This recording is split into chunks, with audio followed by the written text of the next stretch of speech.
Hey, good morning. Hey, we're going to stray from normal topic. Normal topic would have been marketing as we continue to answer the question of, do I need to add new programming in my gym? And will new programming actually give me growth and give me a return on my investment, or will it just be another headache? We're going to take a pause from that just this morning. We'll get back on it tomorrow. But I wanted to make a break. I wanted to make an interruption in the market and kind of dispel some myths real quick. Okay. Um, been seeing a lot of broadcasts, a lot of people asking, hey, what's your biggest problem in your gym right now? What are you struggling with the most? What's your biggest issues? Well, number one, I can tell you, if you know what those problems are and you can spout them off in 2 seconds, those aren't your biggest problems. That's number one. That's undeniably true. Those aren't your biggest problems. Those are things that are products of a problem that has yet to been identified, and we need to dig into that. However, let's stop for a minute. Think of it this way. I don't know if any of you have ever been in sales or gone to sales seminars or sales meetings or any of this, and maybe been in telemarketing or phone sales of some kind.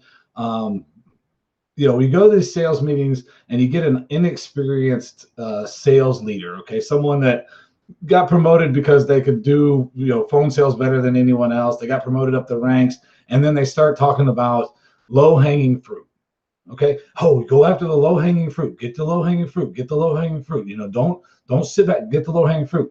Well, that really doesn't work long term, because you eat up all your low-hanging fruit, you still got that fruit on the top of the tree. If you're really smart, you figure out how to climb to the top of the tree and then collect all the fruit on the way down. Just saying. Same with the problem in a gym. If you know what the problem is, that's probably not the problem. It's probably a result of a bigger problem that has yet to be identified. And if you go back and you use the Kiser 2, I call it the Kiser 2. It's 2 simple questions. What works well? What's not? Okay, go through the process. Go through it with your staff. You may be surprised, because people are not, especially today, in today's environment, people want it easy going. They don't want to cause too many rifts, so they're not going to talk straight up to you. Most people aren't. Most people won't. They'll sugarcoat everything, make it nice, try to give it to you in the best way possible, instead of just straight out, boom, this is it. In this case, go through the simple questions. What's working well? What's not? Take your staff through that exercise. You may be surprised at the things that aren't working well. And those things that aren't working well are actually causing the problems that you know about. Just no one's going to tell you. You know why? They need a paycheck. Simple. They need a paycheck. They're not going to rock the boat. They don't want to. Let's go further. They don't want to do any more work. It's hard to correct problems in any business. Hard to correct problems. It takes time, energy, effort, and sometimes money. And oftentimes the money is the problem. To solve the problem, you can't just throw in money at an issue. And you have to figure it out in another way, because you don't have the funds to just keep shelling out the cash so that you can solve this problem. So it's going to take work. People don't always like work. Let's be quite honest. So look, don't be fooled. Okay, summer's coming up. Summer's coming up, and you're looking at it and you're probably thinking, my biggest problem is I don't have enough enrollment. Okay, biggest problem is you don't have enough enrollment. Let's look at the real issue. You haven't done what I told you. You haven't been dog ass crazy with social media telling everybody how great you are, because that's free, and it just takes a little bit of time. You can't go advertising. You go run an ad in a magazine, it won't run until next month. You go put an ad in the newspaper. I don't know who reads the newspaper anymore.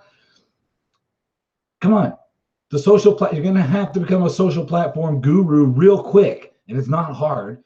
Learn how to take some pictures on your phone. Learn how to post them to Facebook. Learn how to post them to Instagram. Learn how to send them to Twitter. Learn how to use Snapchat. It's easy. I mean, super easy. And guess what? Even adults look at that.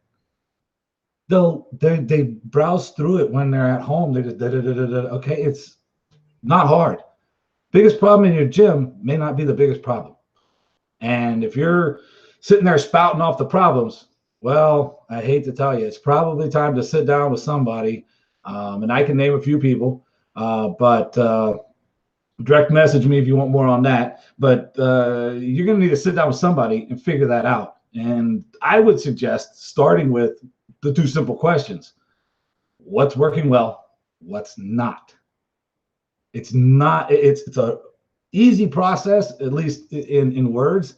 It may become a grueling process as you start finding out what all is not working and causing these problems that you can spout off just that quick.